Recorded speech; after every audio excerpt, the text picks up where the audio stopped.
Hi guys, I'm Torryn and thanks for coming to check out this video. If you saw my last week's video, that was me setting up my Austria themed August bullet journal, and now I'm continuing on my Austrian adventure and setting up the weekly pages in it. So I'm going to be inspired by the architecture, the art, the coffee. There's so much inspiration from Austria, so let's continue on that journey and I'll try and give you a bit of the knowledge that I learnt along the way. Let's check it out. Okay, so I love to set up my weeklies because I only have a very small area to work with, which kind of gives me constraints, and I can really try and hone what I want to express into one tiny area. Sometimes this can be difficult, but others I feel like it's really perfect spot to showcase them. And this one I think was perfect. This is the Hundertwasser House that I'm using as inspiration. And there's a reason that it looks like an art sculpture, and it's because it was designed by an artist himself. He was fascinated with architecture and he wanted to build something that was, well, one, it's very unique and it's got undulating floors and there's trees growing out of it. There's actually 250 trees and bushes that in the house, and this is actually made up of offices and apartments and things like that, and it's just basically a building that is an art piece. It's pretty impressive. So the man who designed this was called Friedensreich Hundertwasser, hence the name, and this is a massive tourist destination, and it's obviously in super bright colors, so that's why I decided to paint it in this bold texture. I actually wanted to do it in pencil initially. I started with pencil and then I decided against it because I thought I wanted the boldness to be there, and then by the end I felt like it lacked something, so I kind of wish I did go with the pencil in the end because I could have got more depth in variations really, because with the marker you're just going to get that flat color. So a little bit bummed that I went for the texture in the end, but it's very bright and it feels very arty, so I went with it. And then I filled in the rest of the page to suit that building, so adding some foliage down the sides to make it appear like it's part of the building and tie it all together. And we're moving on to the next page. Now this one was amazing and very inspiring as soon as I saw the image. It's like you're looking at something from Harry Potter, like Hogwarts Castle. It's called Burg Hochosterwitz and it sits 664 meters above sea level. So I thought that was amazing, and I totally saw it and I fell in love, so I had to draw it. So I've just done it in all monotone, so just using a fine liner. And I just wanted to emphasize the height of it. So I've tried to capture some of the forest down below that leads up into where the castle sits. So what I could not believe is that this castle was actually built in 860. I didn't even realize that people were around. Well, of course I realized they were around, but I didn't think they would be capable of building these magnificent things so long ago. It's amazing. What I also found incredible is that there is 14 fortified gates that lead up to the castle. So this was to protect from like Turkish invaders all throughout the 16th century, I think it was. That's when they were added. So yeah, that's super protected to get up to the castle, and you can visit this today. So I really hope that I can get there one day to see it because it just looks incredible. It just makes me think of Game of Thrones with one of the castles that they need to take over, and you've got to get through all the gates to get there. And then I just finish off the page by putting in my daily boxes, and I add a touch of silver here and there just to add some interest to the page. Okay, moving on to the next spread. Now this setup, I decided to focus on Sigmund Freud, who I touched on a little bit in last week's setup, just using a quote of his. But I thought he was really important for Austria and still mentioned a lot today. I know I always tend to use the word Freudian slip.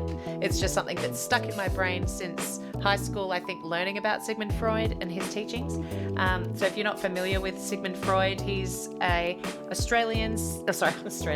Austrian. He was an Austrian neurologist and the founder of psychoanalysis. He basically had theories that were about the unconscious mind having serious impact on a person's behavior. I always remembered learning about him at school, and this is one guy that I didn't have to do too much research on because I felt like I already had a little bit of a grasp on who he was and what he did. Now, I also really wanted to get Gustav Klimt into this setup. Gustav Klimt is an Austrian symbolist painter. He mainly painted women, but I thought it would be cool to to draw Sigmund Freud as the subject and then use elements of Gustav's paintings around him. Now, I really love Gustav's style. I think it's really cool how he does realistic people, but then really decorative backgrounds. and he was really inspired by Japanese art, and I really felt this in his golden phase, which is where he was using a lot of gold leaf in the paintings. So the painting I used to grab my inspiration from was one portrait of Adele Bloch-Bauer. This was done in 1907, and can you believe that this was actually sold in New York in 2006 for $135 million. That was the most a painting had ever sold for at that time, and it was even more than the Picasso that had sold for $105 million 2 years before. So it's an incredible amount of money, and although it's an amazing artwork, I can't believe that. And now we're moving on to the final page of setup, where I had to be picky and choosy because I was still super inspired by so many options, but I decided to choose the coffee in Austria. So apparently in Austria, you can't just go to a shop and just order a coffee. There is at least a dozen that have very tricky names to pronounce, so I'm not even going to attempt them. But yeah, they have heaps of coffees and they're famous for it, especially the Viennese coffee, which is actually called melange, I hope I'm saying that right. And what I found nice was that they actually serve water all the time with their coffee in Austria. And the reason for this, from what I believe, is that it's either supposed to cleanse the palate or it's to symbolize that the customer is very valued, even when you're just buying a cup of coffee. If anyone knows the real reason for it, or if one of those is true or both of them are true, let me know, because I couldn't work out which was actually the truth. Whether it cleanses the palate or whether it was just a nice way of saying that we appreciate you. Either way, I found this interesting, so I thought I would draw that in this picture, but I wanted to get another beautiful scenery in there. So I've put it on the ledge in front of a window that's looking out over Innsbruck. Now I just love the look of Innsbruck. It's got these beautiful buildings that are all colourful and in a line just right in front of the Alps. It's just stunning. And this place is actually renowned for being the winter sports centre, and it's had several Winter Olympics held here.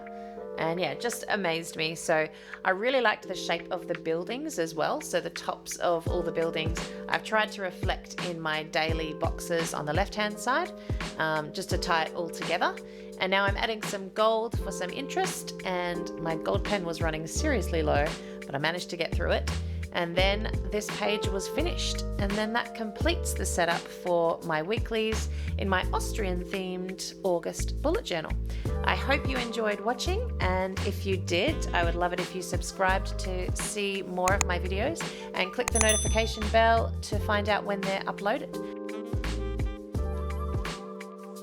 If you liked the video, don't forget to give it a thumbs up down below, and if you want to check out more of my country-inspired bullet journal setups, I'll leave the link to the playlist down in the description box. All right, thanks again.